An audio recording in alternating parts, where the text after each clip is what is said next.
வணக்கம். இது உங்கள் தமிழ் மெனு சேனல். நான் ஃபிலோ பாரதி.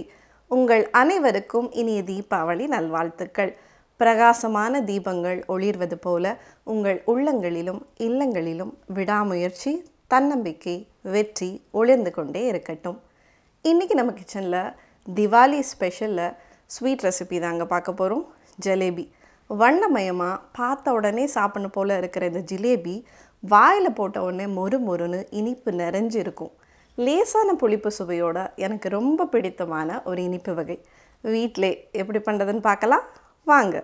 ஜலேபி பண்ணுறதுக்கு முதல்ல மாவு ரெடி பண்ணிடலாங்க. 50 ml புளிச்ச தயிர் எடுத்துருக்கிறேன். கொஞ்சமாக தண்ணி, ஒரே ஒரு பிஞ்சு உப்பு சேர்த்துட்டு நல்ல தயிரில் கட்டிகளே இல்லாமல் கலக்கி எடுத்துக்கோங்க.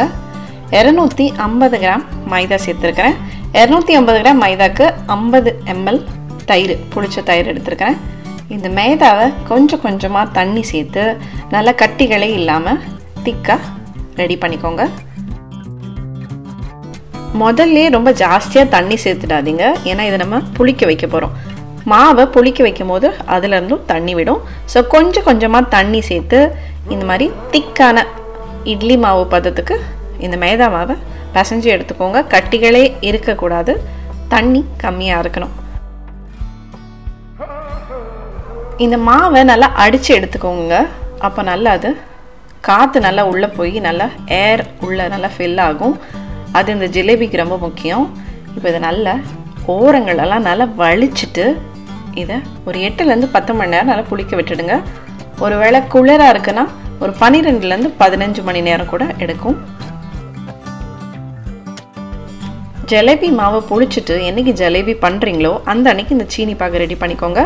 1 கிலோ சர்க்கரை எடுத்துருக்கிறேன், வெள்ளை சர்க்கரை. அது கூட சர்க்கரை முங்குற அளவுக்கு தண்ணி, நான் ஒரு 500 ml தண்ணி சேர்த்துட்டு சர்க்கரையை ஃபஸ்ட் நல்லா கரைச்சிக்கோங்க. அதுக்கப்புறமா சர்க்கரை நல்லா கரைஞ்சதுக்கப்புறமா ஒரு பிஞ்ச் குங்குமப்பூ, கொஞ்சமாக yellow colour food colour add பண்ணியிருக்கிறேன், அரை மூடி எலுமிச்சை சாறு. இந்த சீனி பாகு கெட்டி ஆகாமல் இருக்கிறதுக்காக அந்த எலுமிச்சை சாறு சேர்க்குறோம். இந்த சீனி பாகு கொதிக்க ஆரம்பித்ததுக்கப்புறம் சிம்மில் போட்டு ஒரு 15லேருந்து 20 நிமிஷம் அப்படியே விட்டுடுங்க. நீங்கள் சேர்க்குற தண்ணி அளவை பொறுத்து இந்த நேரம் மாறுபடும். அதுக்கப்புறமா 2 கைகளுக்கு நடுவில் இந்த மாதிரி தொட்டு பார்த்தீங்கன்னா ஒரு நூல் பதம் ஒரு கம்பி பதம் சொல்லுவாங்க, அதுதான் நம்மளுக்கு தேவையானது. நம்ம இந்த ஜலேபிக்கு மாவு பசைஞ்சு வச்சோம் இல்லையா, அது பாருங்கள் நல்ல ஒரு புளிப்பு கிடச்சிருக்குங்க. அந்த புளிப்பு ஸ்மெல் வரணும். அதே சமயம் ரொம்ப ஜாஸ்தியாக புளிச்சிடக்கூடாது. கையை வச்சு நல்லா அடித்து விட்டுக்கோங்க. இந்த மாதிரி நல்ல ஒரு ஃப்ளோய் கன்சிஸ்டன்ஸில் தான் இருக்கணும். அதுக்கு ரொம்ப ஜாஸ்தியாக தண்ணியாக இருக்கக்கூடாது. லைட்டாக ஒரு திக்னஸ் இருக்கணும் அந்த மாவில். இன்றைக்கி நான் ஸ்குவீஸி பாட்டில் தான் யூஸ் பண்ணுறேன் ஜலேபி பண்ணுறதுக்கு. இந்த மாதிரி ஒரு அடிகனமான ஃப்ளாட்டான பேன் எடுத்துக்கோங்க. அதில் நான் இன்றைக்கி சன்ஃப்ளவர் ஆயில் சேர்த்துக்கிறேன். 1 இன்ச் அளவுக்கு எண்ணெய் சேர்த்துக்கிறேன். இதில் நீங்கள் நெய் கொஞ்சம் கூட சேர்த்துக்கலாம், இல்லை முழுசாகவுமே நீங்கள் நெய்யிலே சுடலாம். நான் இன்றைக்கி இந்த ஸ்குவீஸி பாட்டிலில் தான் போட்டிருக்கிறேன். நீங்கள் பைப்பிங் பேக், பால் கவர் எதுனாலும் எடுத்துக்கலாம். இல்லைனா ஜலேபி செய்கிறதுக்குனே ஒரு துணி கிடைக்கும் கடைகளில், அதில் கூட இந்த மாதிரி வட்டமாக செஞ்சுட்டு அந்த வட்டத்தை பிடிக்கிற மாதிரி கிராஸில் ஒரு கோடு மட்டும் போட்டுக்கோங்க. அப்போனா அந்த போட்டிருக்கிற ரவுண்டை ஹோல்டு பண்ண மாதிரி அந்த இடையில இருக்க கோடு அதை பிடிச்சிக்கும். மிதமான தீயில வச்சு பொரிச்சு எடுத்துக்கோங்க. லைட்டாக ஒரு ப்ரௌன் கலர் வர வரைக்கும் மெதுவாக நிதானமாக பொரிச்சு எடுத்துக்கோங்க.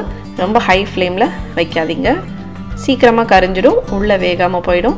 அதே சமயம் ரொம்பவும் சிம்மில் வச்சு பொரிக்காதீங்க, ரொம்ப எண்ணெய் குடித்து சாகி ஆகிடும். இந்த ஜலேபி மாவு நல்ல ஒரு புளிப்பு இருக்கணுங்க. அதே சமயம் ரொம்ப புளிச்சிடக்கூடாது. புளிப்பே ஆகலை, புளிக்கலை உங்கள் மாவுனா கொஞ்சம் லைட்டாக பேக்கிங் சோடா சேர்த்துக்கோங்க. நல்லா ப்ரௌன் கலர் வந்ததுக்கப்புறமா சீனி பாகில் அதை போடணும். சீனி பாகில் நீங்கள் போடும் போது சீனி பாகு வெதுவெதுப்பாக இருக்கணும். சீனி பாகில் ஒரு அரை நிமிஷம் முக்கி வச்சுட்டு ஒரு அரை நிமிஷம் கழித்து ஜலேபியை வெளியே எடுத்துடலாம். நல்லா தக்கன்னு மொறுன்னு சூடாக ஜலேபி ரெடிங்க. எப்போவுமே ஜலேபியை சூடாக சர்வ் பண்ணுங்கள், அப்போ தான் ரொம்ப டேஸ்டியாக இருக்கும். ஜலேபி முதல்ல நான் கொல்கட்டாவில் தாங்க சாப்பிட்டேன். என்னோடய சின்ன வயசில் ஸ்கூல் டேஸில் ஸ்கூலுக்கு போயிட்டு வர வழியில் அந்த ரோட்டோர கடைகளில் அப்படி சும்மா தக்கன்னு நல்லா கலர்ஃபுல்லாக இனிப்பாக பார்த்த உடனே சாப்பிடணும் போல் இருக்கும். அவ்வளோ டேஸ்டியாக கிரன்ச்சியாக இருக்கும். நீங்களும் இதை கண்டிப்பாக ட்ரை பண்ணி பார்த்துட்டு எப்படி இது மறக்காமல் சொல்லுங்கள். மீண்டும் ஒரு முறை தீபாவளி நல்வாழ்த்துக்கள். பத்திரமா சேஃபாக கொண்டாடுங்க தீபாவளியை. மீண்டும் சந்திப்போம். நீங்களும் சமைக்கலாம்.